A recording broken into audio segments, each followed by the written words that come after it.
আসসালামু আলাইকুম বন্ধুরা, আজ আমি আপনাদের সাথে শেয়ার করার জন্য নিয়ে আসলাম অনেকের রিকোয়েস্টে চিংড়ি মাছ, দেশি বিলের চিংড়ি, ছোট চিংড়ি মাছ আর লতি ও আলুর সাথে, বেশি না যার যেরকম ইচ্ছা দিয়ে খুবই সুন্দর টেস্টি একটা রেসিপি।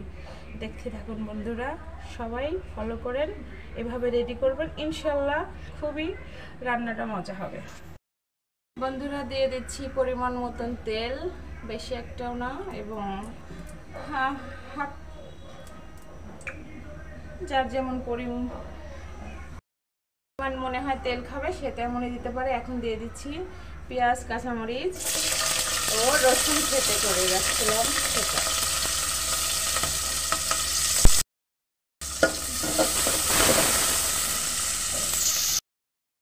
বেশ কিছুক্ষণ ভাজা করার পরে হালকা বাদামি কালার হয়ে যাবে ভাজনাটা, তখনই আমি দিয়ে দেব যা দেখেন। বন্ধুরা, আমার পেঁয়াজ মরিচটা ভাজা হয়ে গেছে। এখন দিয়ে দিচ্ছি চিংড়ি মাছ, এটাকেও কিছুক্ষণ ভাজি করে নেব।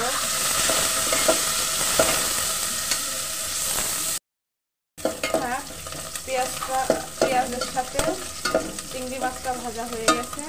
এখন দিয়ে দেব, এখানে আছে রসুন, পেঁয়াজ, আদা ও জিরা বাটা একসাথে মিক্স করে নিয়েছিলাম, এটাকে এখন দিয়ে দিলাম।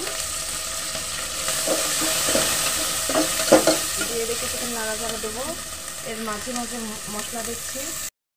1 চা চামচ দিয়ে দিলাম হলুদের গুঁড়া, 1 চা চামচ দিয়ে দিচ্ছি লবণ, আর সেই লবণটা পরবর্তীতে টেস্ট করে দেখেও দিলে হবে।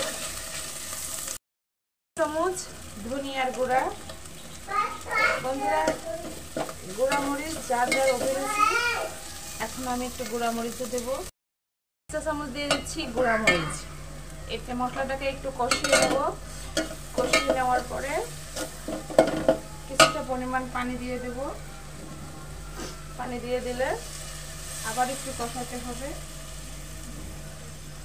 পানিটা দেওয়ার পরে আর একটু কষিয়ে তারপরে এটাকে সুন্দর করে ঢেকে দিচ্ছি। বন্ধুরা, আমার মশলাটা কষানো হয়ে গেছে। এখন দিয়ে দেবো সেই তরকারিটা।